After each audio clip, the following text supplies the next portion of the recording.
Hola, ¿qué tal? Bienvenidos una jornada más a Estrategias de Inversión. Con las últimas noticias, los inversores están perdiendo la fe en que el acuerdo entre Estados Unidos y China pueda producirse en el corto plazo.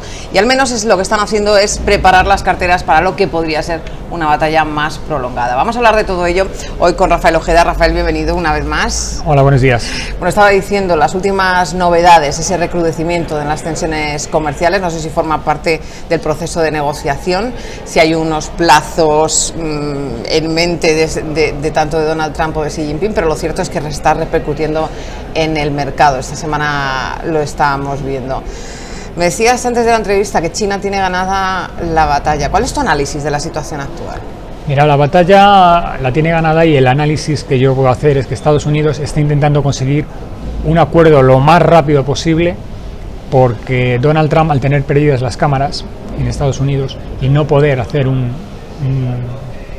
plan como el que hizo hace un año para hacer crecer la economía norteamericana, pues necesita conseguir un plan lo más rápidamente posible y lo más beneficioso posible para Estados Unidos con vistas a las próximas elecciones generales. ¿Qué ocurre?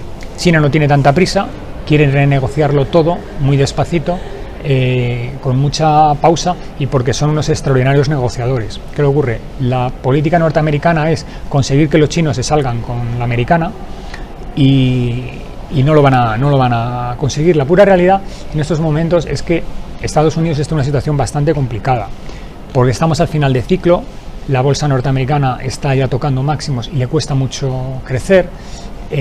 No hay tensiones inflacionistas de momento, pero dentro de un momento aparecerán.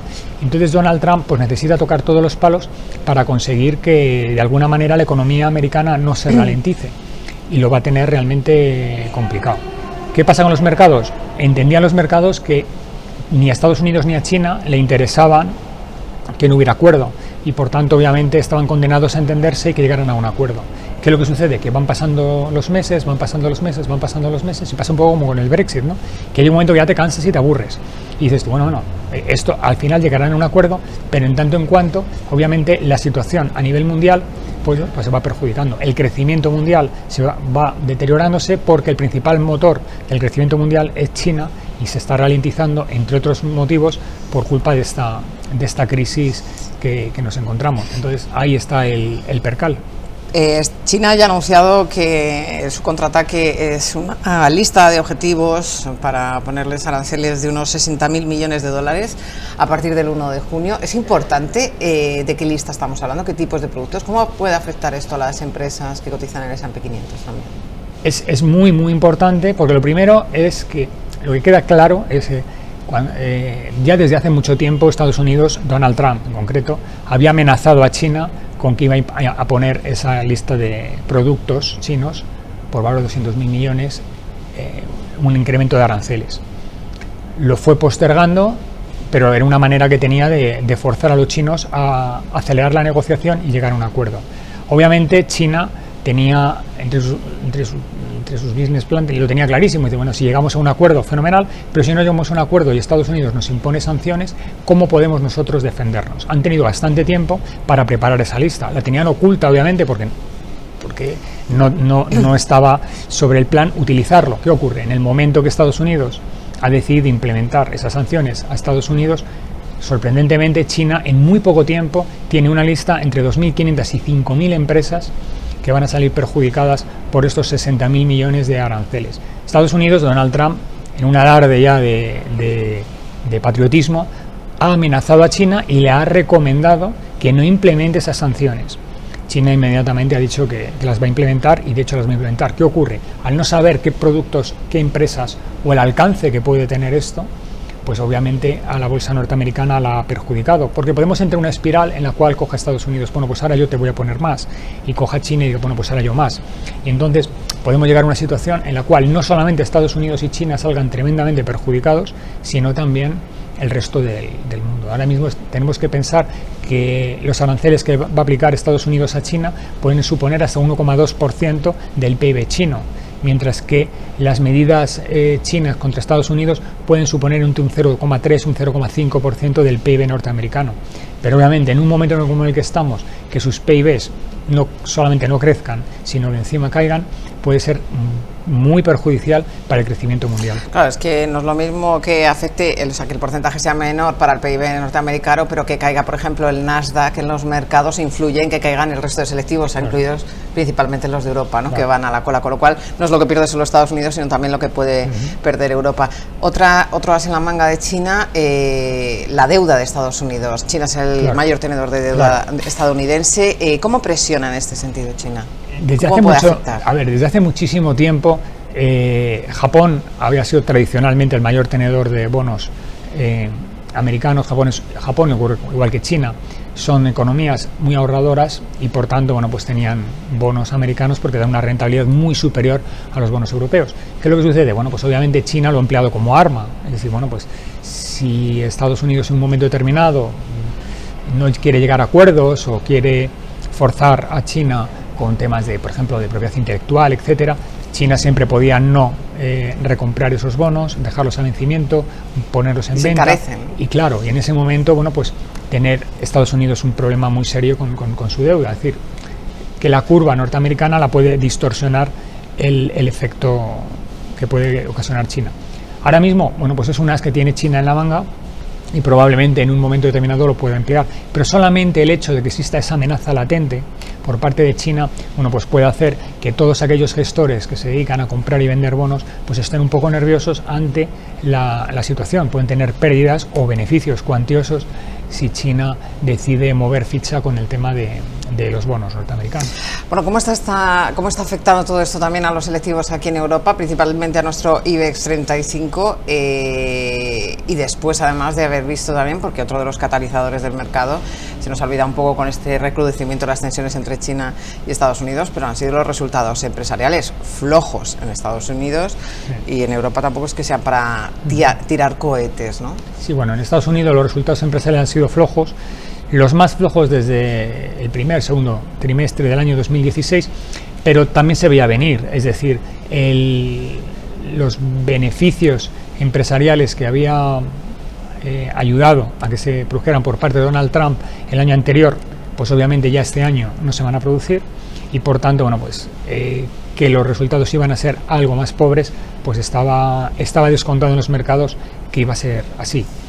El crecimiento norteamericano ha caído, pero lo que sucede con Estados Unidos es que dentro de que sus resultados empresariales no han sido tan buenos como podían quizás preverse, la inflación no sube.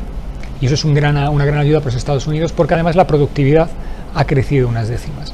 Y eso, bueno, pues lo que implica es que la economía norteamericana, si bien ha tenido un cierto parón, sigue siendo sólida y sigue creciendo. Esto es lo que debe ayudar a los mercados a que todavía el ritmo de crecimiento de la bolsa americana y de la economía norteamericana siga creciendo y que por tanto el ciclo siga por lo menos un año y medio más todavía al alza, ¿no? Otra cosa es que lo que hemos hablado antes, ¿no? La guerra comercial con China pueda descabalgar un poco esto, pero bueno, la economía norteamericana dentro de lo que cabe pues está más o menos controlada. ¿Qué ocurre con Europa? Europa tiene un serio problema con esta guerra comercial entre Estados Unidos y China, que además tenemos nuestros propios demonios, ¿no? Porque el tema del Brexit es algo que tenemos ahí y lo que ocurre es que ya estamos aburridos con tanto Brexit y luego después, pues obviamente este año tenemos elecciones en determinados estados de Europa, ahora tenemos unas elecciones europeas. En Europa está creciendo los populismos tanto de derechas como de izquierdas y obviamente tenemos problemas que hacen que la economía europea pues no vaya a crecer, estamos prácticamente flat y de esa manera, bueno, pues la economía europea va a tender con el paso según vayamos avanzando el siglo, a ser bastante más testimonial, de ser muy protagonistas en el siglo XX a que tanto Estados Unidos como China como la India pues sean bastante más importantes que la economía europea dentro de 20-30 años. En cuanto al IBEX 35, que le preguntaba yo antes, estamos hablando de un IBEX que ya estaba bastante más flojo que algunos compañeros europeos y se está agarrando a los 9.100 puntos como si no hubiera un mañana, ¿no? Sí. Estamos viendo al sector bancario recuperar también alguna posición, pero en general llevábamos 8 días que no se veían desde hacía mucho tiempo, ¿no? De signo negativo. Todo lo que suceda en nuestro entorno, bueno, pues puede ayudarnos o puede perjudicarnos. Entonces, bueno, pues la debilidad de los mercados internacionales pues no nos ayuda, y luego después nosotros tenemos nuestros propios problemas. Ya hemos pasado a las elecciones generales, por gracia o por desgracia vamos a conseguir un gobierno relativamente estable, y lo que hay que ver es hasta qué punto se convierte en un gobierno populista o no populista, en función al final de lo que ocurre con Esquerra Republicana, si Podemos entra o no entra en el gobierno, qué va a pasar con las europeas, es decir, pero no estamos peor que otros estados, es decir, Italia también tiene su populismo, ahora Le Pen en Francia es la gran favorita, hay otros estados dentro de Europa donde la ultraderecha pues está con muchísima fuerza, por tanto no podemos decir que bueno, lo nuestro es un horror, no tiene por qué. Y lo que sí tenemos que darnos cuenta es que la bolsa española está muy barata. ¿Qué ocurre? En momentos en los cuales determinados sectores, como por ejemplo el sector bancario, tiene retrocesos importantes, llega un punto en el cual a precios absurdos, bueno, pues las manos fuertes entran porque saben que bueno, algún rebote puede haber y van a ir picoteando con stock picking y obtener algo de rentabilidad. Lo importante, lo reseñable es que la bolsa española lo que no tiene es fuerza para ir a por el 10.000. Que eso sería lo importante, y que la bolsa creciera y que podamos ver recorrido. Ahora mismo lo que podemos ver es en empresas puntuales, bueno, pues que haya determinados recorridos al alza o a la baja, como puede ser el caso de Día o puede ser el caso de UHL, empresas que por circunstancias muy puntuales de ellas mismas puedan tener recorridos importantes al alza o a la baja. Pero el índice no tira. ¿Qué situación deja este escenario al inversor minorista del IBEX 35? Pues al inversor minorista pues le queda una situación un poquito complicada, en el sentido de, lo primero que tiene que pensar un inversor minorista ahora mismo es dónde me meto, gestión activa o gestión pasiva. Entonces, quizás este momento sea el típico momento donde la gestión activa puede ser realmente relevante, porque si eliges bien los valores donde poder entrar, puedes obtener alfa y poder ganar dinero, mientras que si te indicias, nunca mejor dicho, al índice, pues te puedes encontrar con que si el índice cae, pues tú también caigas irremediablemente. Y por tanto, ahora quizás podría ser un momento interesante de gestión activa. Ahora, con un riesgo muy importante, con el tremendo desconocimiento que el inversor minorista tiene, es un momento realmente complicado. Normalmente, en momentos de final de ciclo, son momentos difíciles. Y luego después un índice como el nuestro, que es un índice muy poco diversificado, porque el peso que tiene en el índice el sector bancario es muy importante, y no olvidemos que la banca, con el escenario que tenemos ahora mismo macro, no solamente en España sino en Europa, es un sector muy castigado y con pocos visos de que pueda mejorar en el corto plazo. Bueno, pues resulta complicado invertir sobre el IBEX 35. ¿Un valor que le gusta del IBEX 35? ¿Me lo diría? Pues a mí, como si le gusta alguno ahora mismo. Hombre, a mí como gustar a medio largo plazo, un valor que me gusta mucho es Inditex. Es una compañía muy sólida, con una posición de mercado importante, tremendamente diversificada a nivel mundial, que es una máquina de ganar dinero. Sí, pero Jefferies le ha pagado un par de palos últimamente, sí, importantes, porque tiene miedo, ¿no? A que no pueda ampliar márgenes. Claro, y es que es muy probable que no lo pueda ampliar. Es decir, tenemos que darnos cuenta que cada vez hay más operadores en el mercado, cada vez las compras online crecen, y si bien es verdad que Inditex con sus ventas online está creciendo de una manera importante, te pueden crecer muchos competidores locales con ventas online y por tanto reducir márgenes, porque no te queda más remedio. Lo que sucede con Inditex es una empresa tremendamente consolidada y al final el tamaño importa, y entonces bueno, pues puede ganar dinero.